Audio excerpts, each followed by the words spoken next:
एक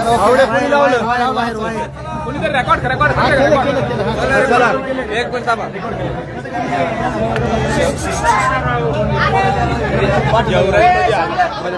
त्याच ठिकाणी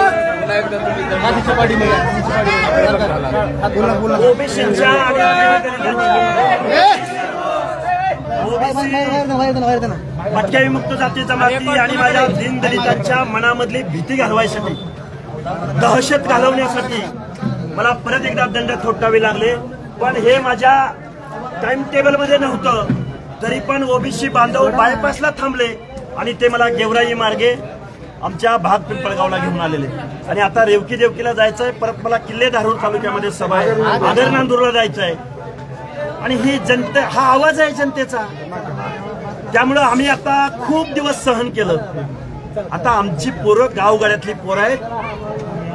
गावगाड्यातली पोरं जर त्यांनी दांडक्याला हात घातला, आता बघा कायदा सुव्यवस्था, अराजकता, आता ते मुख्यमंत्र्यांनी बघावं, आता मंत्र्यांनी बघावं. आम्ही रिॲक्शन देत आहोत. आम्ही आता सहन करणार नाही. आणि गावगाड्यातले आमची पोरं तर कुणाच्या बापाला भिणार नाहीत. आणि कोण आडवा आला, आम्ही आजपर्यंत संविधानाची भाषा बोलत आलोय. आजपर्यंत आम्ही कायदा सुव्यवस्था, अहो आमचं वाचवा, अहो आमच्यात येऊ नका, अहो आमच्यात आलं तर आमचं काय होईल, बोलून बोलून झालेलं आहे. आता आम्ही डायरेक्ट दांडक्याला हात घालणार. कायदा सुव्यवस्था कायदा बघून घेईल.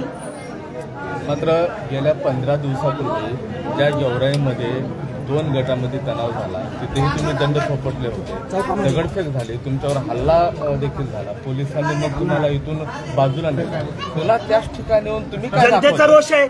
मी 2 दिवसापूर्वी बारामतीत गेलोय. बारामतीतल्या चौकात ज्या शरद पवारांनी, सुप्रिया सुळेंनी, रोहित पवारांनी, अजितदादा पवारांच्या ह्या आमदारांनी ज्या मनोज जरांगेचा बागलबुवा महाराष्ट्राच्या मानगुटीवर बसवला, ओबीसीचं आरक्षण संपवलं, त्या बारामतीत दंड थोपटलेत.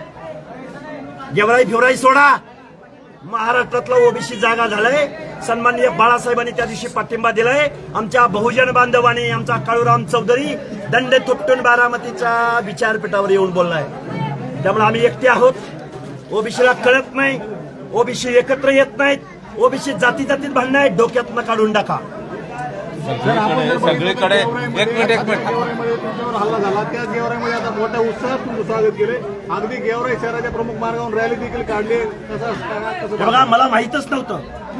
मी खूप जबाबदारीने मंदिरामध्ये सांगतो, मला जायचं होतं आदर नांदूर धारूर तालुक्यातल्या गोगलवाडीला जायचं होतं. तो माझा नियोजित कार्यक्रम आहे. पण इथं हजारोंचा जनसमुदाय या बायपासला थांबलेला होता आणि ते घेऊन आलेले. आणि ही जनतेची भावना आहे, ओबीसींची भावना आहे, दीनदलितांची भावना आहे. कायदा कानून वाहून जाईल याच्या समोर. संविधानाला मानणारी आम्ही माणसं आहोत. ज्या देवाधिकांना जमला नाही तो न्याय आम्हाला बाबासाहेबांनी दिलेला होता. आणि तो न्याय स्वतःला क्षत्रिय म्हणणाऱ्या, जात वर्चस्वाची भाषा बोलणाऱ्या माणसांनी तो आमचा न्याय, आमचं ताट, आमच्या अनाथ माती कालवण्याचं काम केलंय. त्यांना आम्ही जशाच तसं उत्तर देऊ. राज्याच्या कानाकोपऱ्यामध्ये फक्त हाकी आणि हाकेल दिसत आहे या ओबीसी आरक्षण बसावं. मात्र दुसरीकडे जर बघितलं, पंकजा मुंडे असतील, छगन भुजबळ असतील, इतर नेते दिसत नाहीत. हाकींनी पुढाकार घ्यावा असा हे सगळे बोलतील, योग्य वेळी बोलतील, योग्य ठिकाणी बोलतील. आणि असू दे ना, कायद्याच्या सभागृहात ते बोलतील, मंत्रिमंडळाच्या कॅबिनेटमध्ये ते बोलतील. अरे रस्त्याची लढाई लढायला आम्ही तयार आहोत ना.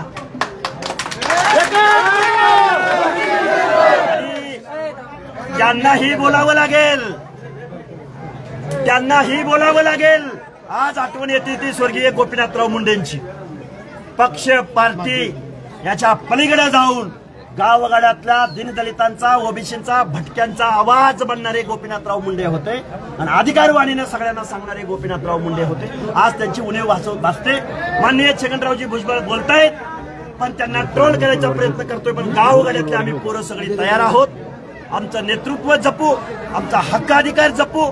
रस्त्यावरची लढाई आणि न्यायालयातली लढाई मोठ्या ताकदीने. स्थानिक आमदाराला आपण मुद्दून बोललात, कशावर लय बोलायचं आहे. आता कुठं एक एक शब्द यायला लागलाय, लय बोलायचंय त्याला. तो आम्हाला स्ट्रीट डॉग म्हणला. धनगर समाजाच्या मेंढपाळाच्या एका पोराला कुत्र्याची उपमा देणारा हा हरामखोर आमदार. अरे तुला मतं किती दिली आम्ही? कोण आमदार आहेत नाव सांगा. अरे तू काय कुठला विजय पंडित? आता आमचा विद्रोह आहे. अरे बाद झालं तुमचं आता नाव घेणं, तुमच्या समोर हुजरेगिरी करणं. अरे साल्यानो, आमच्या मतावर तुम्ही आमचं आरक्षण घालवलं. आता आम्ही शिव्या नव, आमच्या जर शिव्या चालू झाल्या तर तुमच्या ज्या 28.5 किलो त्या बांडगुळाला सांगा. आमच्या जर शिव्या चालू झाल्या ना, अंगावर कपडे राहणार नाहीत तुमच्या. हा विद्रोह आहे आणि कायदा आणि सुव्यवस्था पाळायचा मुख्यमंत्र्यांनी. आता आमचा काय राग आहे आणि आमचं काय आता तांडव आहे हे आता तुम्हाला दिसेल. बॅनरबाजी झाली आता पुन्हा एकदा बॅनरबाजी. सरकारच्या विरोधात आहे की जरांगे पाटलाच्या विरोधात आहे? अरे जरांगे पाटलाच्या सांगण्यावरनं सरकारनं GR काढला ना. बॅनरबाजी केली. आम्ही आता सरकार, जरांगे, आमदार हा जगन्नाथाचा रथ आहे. परत एकदा सांगतो, इथं सखा पाटलाचा पराभव जॉर्ज फर्नांडिसनं केलाय, इंदिरा गांधीचा पराभव केलाय. एकदा जर बहुजन एकवटला माझ्या फुले शाहू आंबेडकरांच्या महाराष्ट्रातला, तर तुमचं पळता भोई थोडी नाही केली तर नाव नाव नाव लावणार नाही. नाव हाके सर, आज पुन्हा गेवराईमध्ये बॅनरबाजी पाहायला मिळते. चलो मुंबईच्या बॅनरवरनं तुमच्यात आणि पंडितांमध्ये वादविवाद पाहायला मिळाला. आज पुन्हा विजयाच्या बॅनर विजयसिंह पंडित यांनी गेवराईमध्ये लावले. त्याला एकच सांगणे, तुला आम्ही मतदान दिलं, तू आमदार झाला म्हणून तू आमच्या कानात उदक सोडलं का? अरे तू 3-3.5 लाख लोकांचा केअरटेकर म्हणजे प्रतिनिधी होतास. अरे लाज वाटायला पाहिजे होती तुला. आमच्या ओबीसीच्या आरक्षणाबद्दल एकही शब्द न बोलता तू बेकायदा मागणीला पाठिंबा दिला. आता तू येच मतं मागायला, आम्ही पण आहे, तू पण आहे. जे लक्ष्मण हाके जे आहेत ते संवैधानिक भाषा बोलवतात, त्यांची भाषा आता असंवैधानिक झाली. तुम्ही दंडुक्याची भाषा का मिळाली? तुम्हाला नामदेव ढसाळ माहिती आहेत? हाय फाउंडेशनचा पुरस्कार मिळालेला अमेरिकेच्या, त्यांना सुद्धा विद्रोहाची भाषा बोलावी लागली. तुम्हाला उचल्याकार लक्ष्मण माने माहिती आहेत, ज्यांना पद्मश्री अवॉर्ड मिळालाय? तो माणूस सुद्धा बोलताना आमचा विद्रोह आहे, आमची वेदना आहे. इथल्या आमदारांना, खासदारांना, विधानसभेला, अर्थमंत्र्याला आजही आमची वेदना त्यांच्यापर्यंत पोहोचली नाही. तोपर्यंत आमचं त्यांनी आरक्षण संपवलंय. दंड थोपटणं, एकेरी भाषेत वाक्यप्रयोग करणं, गाड्यावरती उभं राहणं, दांडके काढणं, हा कसला विद्रोह आहे? हा विद्रोह आहे. कारण ज्यांना संविधानाची भाषा समजत नाही त्यांना त्यांच्याच भाषेत उत्तर देणारी आम्ही माणसं आहोत. ज्या गावच्या बाबळी त्याच गावच्या बोरी. काय इशारा असेल आमदाराला? काय इशारा असेल? पाऊल तुमचं पण म्हणायचं आहे अरे महाराष्ट्रामध्ये. ऐकणारच नसतील तर करायचं काय? स्थानिक आमदारांना काय इशारा असेल?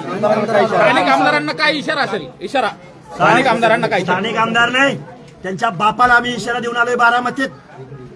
आमची मतं जर जागी झाली आणि तिथं सुद्धा आम्हीच आहोत. अरे आमचं लय शोषण केलं हो यांनी, लय शोषण केलं, लय. बाबासाहेबांनी आम्हाला सांगितलं होतं तुम्हाला राज्यकर्ती जमात बनायचं आहे. आणि हे साले सत्तेतनं पैसा, पैशातनं सत्ता, पुन्हा कारखाने, कारखान्यातनं हजारो कोटीची माया. ह्यांच्या घरात काय अफीमचा धंदा आहे का? काय धंदा यांचा? हजारो कोटी रुपये यांच्याकडे येतात.